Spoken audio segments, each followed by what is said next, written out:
สบายดีพ่อแม่พี่น้องป้องปรายเบิดสุคนเนาะ FC ทางช่องภูมิชาแนลเนาะมื้อนี้ก็สิมาตามแนวทางรัฐลาวพัฒนาให้พี่น้องเนาะสำหรับงวดวันที่7เนาะพี่น้องเนาะสำหรับลาวพัฒนาเฮางวดวันที่7เนาะมาเบิ่งนำกันเนาะให้เด่นเนาะพี่น้องเนาะตอนแรกบ่าวให้เด่น2กับ3พี่น้องนี่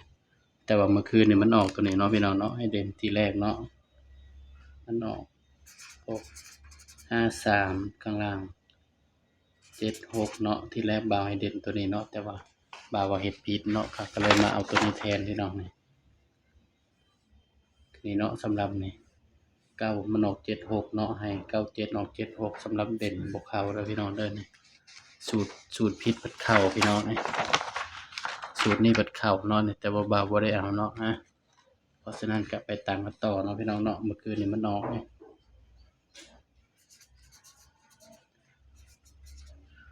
7นี่35นี่เนาะแต่ว่าบ่าวว่ามันผิดบ่าวก็เลยบ่ได้เอาพี่น้อง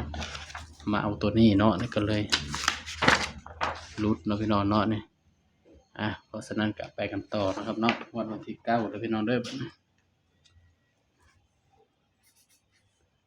9 มกราคม 69เนาะสำหรับ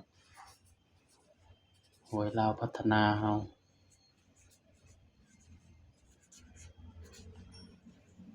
สูตรพริกปัดข้าวเนาะพี่น้องเนาะ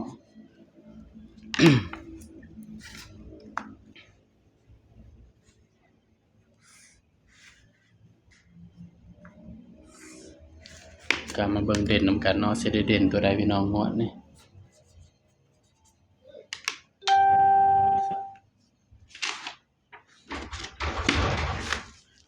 ใครเนาะ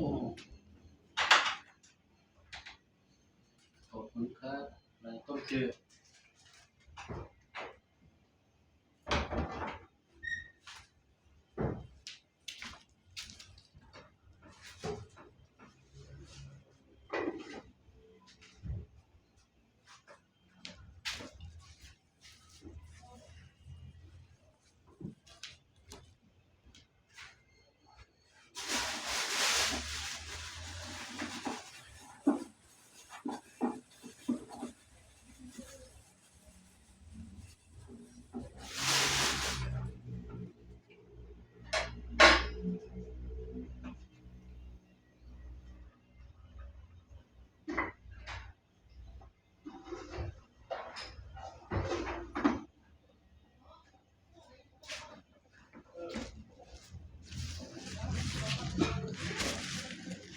ตามกันต่อแล้วพี่น้องเนาะมาเบิ่งเด่นนำกันนะพี่น้อง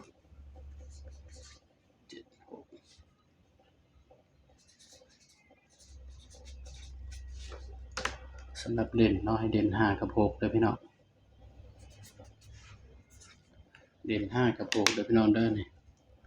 สำหรับงวดวันที่9เนาะเด่น5กับ6ย้ำว่าตัวเลขเป็นเพียงแนวทางนะครับเนาะมีเข้ามีหลุดพี่น้องเป็นเพียงแนวทางมีเข้ามีหลุดมาจับคู่นำกันเลยพี่น้องบัดนี้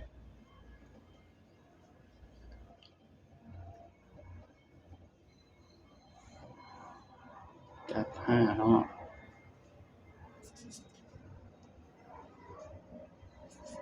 0 50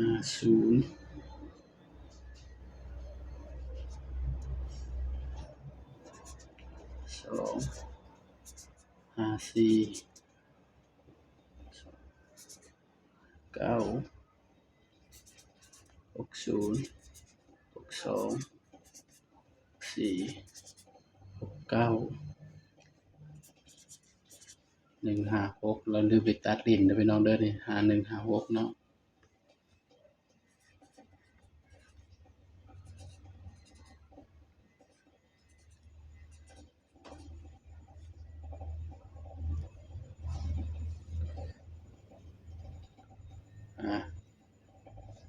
เด้อพี่น้องเด้อสำหรับเด่นเนาะก็ให้เด่น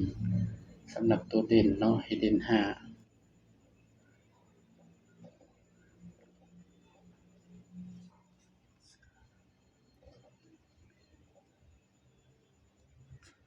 เนี่ยเบาจอให้เนาะสำหรับบ่าวมักนี่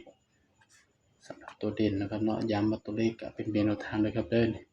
มีเข้ามีหลุดเนาะพี่น้องเนาะมักก็ตามบ่มักก็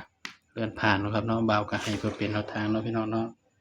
สำหรับคลิปนี้ก็ฝากพี่เพจนี้เด้อพี่น้องเด้ออย่าลืมกดไลค์กดแชร์กดติดตามบ่าวภูมิ Channel ให้เด้อพี่น้องเด้อสำหรับคลิปนี้ก็สวัสดีครับ